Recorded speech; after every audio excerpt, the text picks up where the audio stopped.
Era uma manhã como qualquer outra, mas eu me sentia completamente vazia por dentro.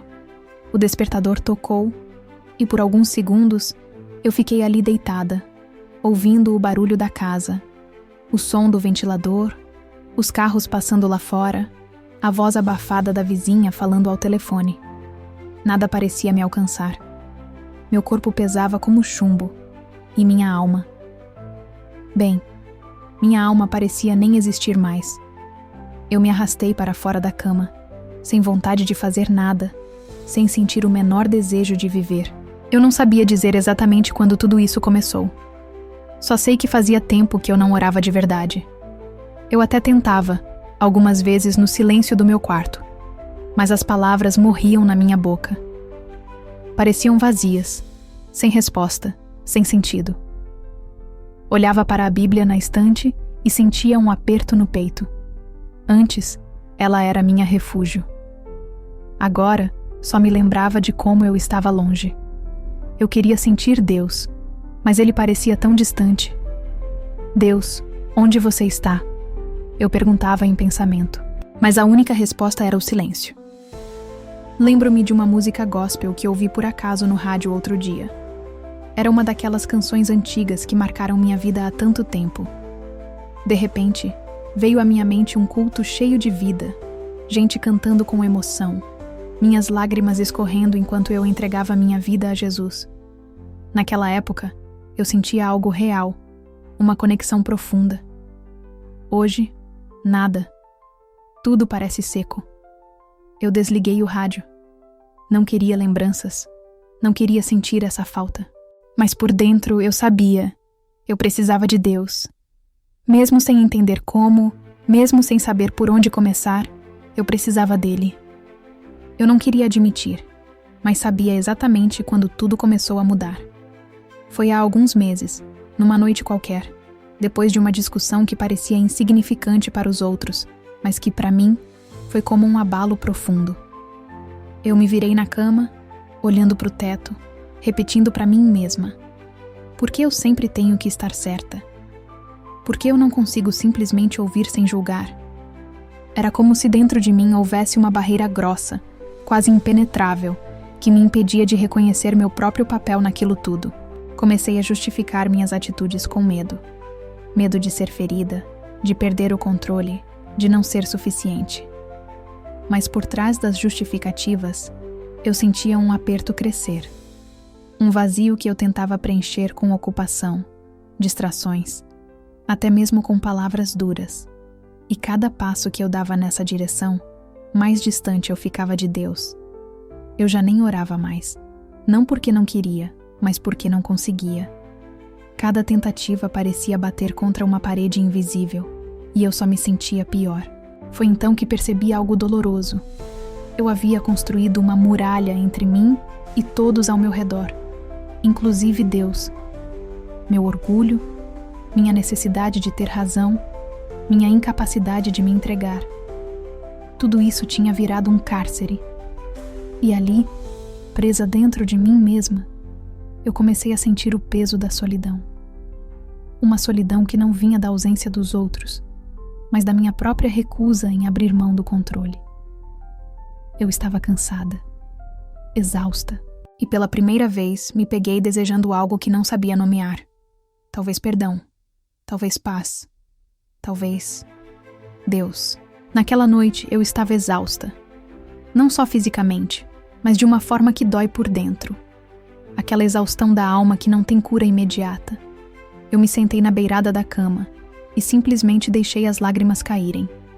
Não eram lágrimas de raiva ou de revolta. Eram de cansaço, de derrota, de reconhecimento. Eu percebi ali que não conseguia mais carregar tudo sozinha. Meu coração batia pesado, como se quisesse gritar: chega! Foi então que uma voz baixinha, quase inaudível, surgiu dentro de mim. Talvez fosse só memória, talvez fosse Deus. Ela dizia: lança o teu fardo sobre o Senhor e Ele te susterá. Salmo 55, 22. Eu não sabia se acreditava nisso ainda, mas pela primeira vez em muito tempo, eu queria. Fui até a sala e, sem pensar muito, abri a gaveta onde guardava minha Bíblia. Estava empoeirada, marcada com fitas coloridas de quando eu ainda lia com paixão. Eu a abri aleatoriamente e meus olhos caíram numa passagem de Jeremias. Eu bem sei os pensamentos que tenho a vosso respeito, diz o Senhor. Pensamentos de paz e não de mal, para vos dar um futuro e uma esperança. Naquele momento, algo em mim estremeceu. Como assim? Um futuro? Esperança? Eu me senti pequena diante daquelas palavras. Tudo parecia tão impossível, mas aquilo era maior do que eu. Então, num impulso que nem sei explicar, eu me ajoelhei ali mesmo, no chão frio da sala, e comecei a orar. Só que dessa vez não foi uma oração qualquer. Foi um clamor, uma entrega. Deus, se você ainda está aqui, me ajuda. Eu não sei mais o que fazer. Eu preciso de ti. As palavras saíam aos soluços, junto com anos de dor, orgulho, mágoas e medos. E naquele silêncio, eu senti algo. Uma paz que eu não podia explicar.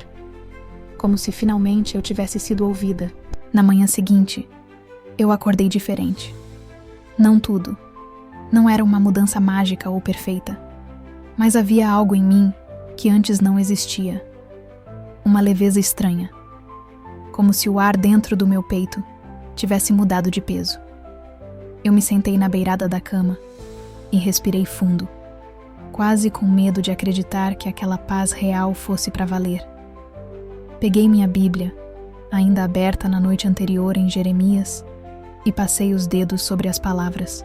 Era como se Deus tivesse falado diretamente comigo ali, na quietude da minha dor. Fui à igreja no domingo seguinte. Confesso que foi difícil sair de casa. Tinha vergonha, medo do olhar dos outros, receio de que percebessem como eu estava longe. Mas, ao invés de julgamento, encontrei sorrisos sinceros, abraços calorosos e vozes que perguntavam com carinho: "Tudo bem?" Uma amiga antiga me abraçou forte e disse baixinho: "Que bom que você voltou." E eu chorei. Chorei sem vergonha, porque pela primeira vez em muito tempo eu me sentia em casa. Comecei a orar de novo. No início, eram só frases curtas, pedidos simples, mas com o tempo foram se tornando conversas verdadeiras, cheias de gratidão, confissões, pedidos de direção. Eu lia a palavra todos os dias, mesmo quando não entendia tudo. Aprendi a ouvir com o coração, não só com a cabeça. Cada versículo parecia respirar vida, como se Jesus estivesse ali, me ensinando, me guiando, me reconstruindo por dentro. E aos poucos, eu via as mudanças. Menos raiva, mais paciência, um desejo genuíno de servir, de ajudar, de amar. Era como se eu estivesse renascendo. Hoje, eu olho para trás e vejo como Deus tem sido fiel. Não foi uma transformação rápida nem fácil, mas real. Eu me lembro do dia em que consegui pedir perdão de coração. Não só a Deus, mas também a pessoas que eu magoei sem querer. Foi estranho como uma simples conversa, um pedido sincero, trouxe tanta paz. Eu senti o peso do orgulho se dissolvendo. E cada passo nessa direção me fez perceber que não precisava carregar tudo sozinha. Meu casamento ainda não é perfeito, longe disso. Mas agora existe algo maior nos unindo. Um amor renovado pelo Espírito Santo. Nós oramos juntos com mais frequência. Buscamos a palavra não só nos momentos difíceis, mas também nos dias bons. E nas horas em que a antiga Ana tenta voltar, aquela que queria sempre estar certa, eu lembro daquela noite no chão frio da sala, clamando por Deus. Lembro que Ele me ouviu, que Ele me resgatou, que Ele continua me moldando. Eu não sei qual é a sua dor hoje. Se você está aí, talvez cansado, distante, achando que já tentou tudo e nada funciona, eu quero te dizer uma coisa. Deus não desistiu de você. Ele viu seu coração mesmo quando você parou de orar. Ele te ama não por quem você foi, mas por quem Ele está fazendo você ser. Hoje, eu sei que a graça de Deus é suficiente. É mais do que suficiente. Porque na minha fraqueza, Ele mostrou o quanto é forte. E eu nunca vou esquecer isso.